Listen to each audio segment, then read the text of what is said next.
सोलापूर महानगरपालिका स्थायी समिती सभापतीपदी रंजिता चाकोते यांची बिनविरोध निवड करण्यात आली आहे।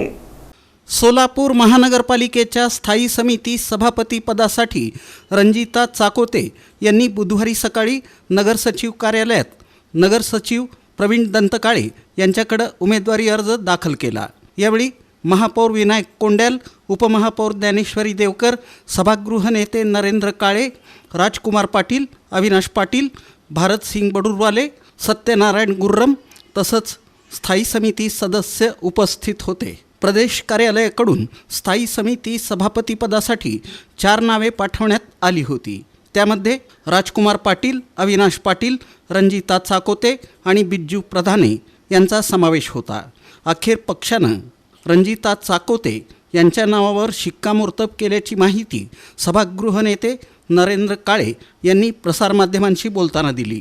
सभापतीचा फॉर्म कुणाचा भरायचा या संदर्भात आपल्याला प्रदेशाकडनं कळवण्यात आलं आहे। त्यानुसार रंजिताताई चाकोतेंचा सभापतीसाठी फॉर्म भरायचा आहे। तर आता आपण रंजिताताईंचा फॉर्म भरतोय।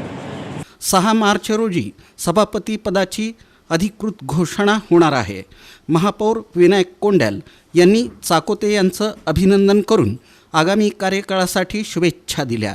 पक्षानं माझ्यावर सोपवलेली जबाबदारी प्रामाणिकपणे पार पाडेन अशी प्रतिक्रिया रंजिता चाकोते यांनी व्यक्त केली।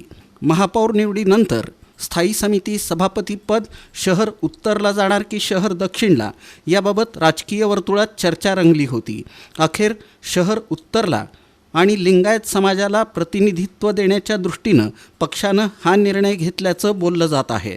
त्यामुळं आगामी काळात स्थायी समितीच्या माध्यमातून शहराच्या विकासाला गती मिळणार अशी अपेक्षा व्यक्त होत आहे।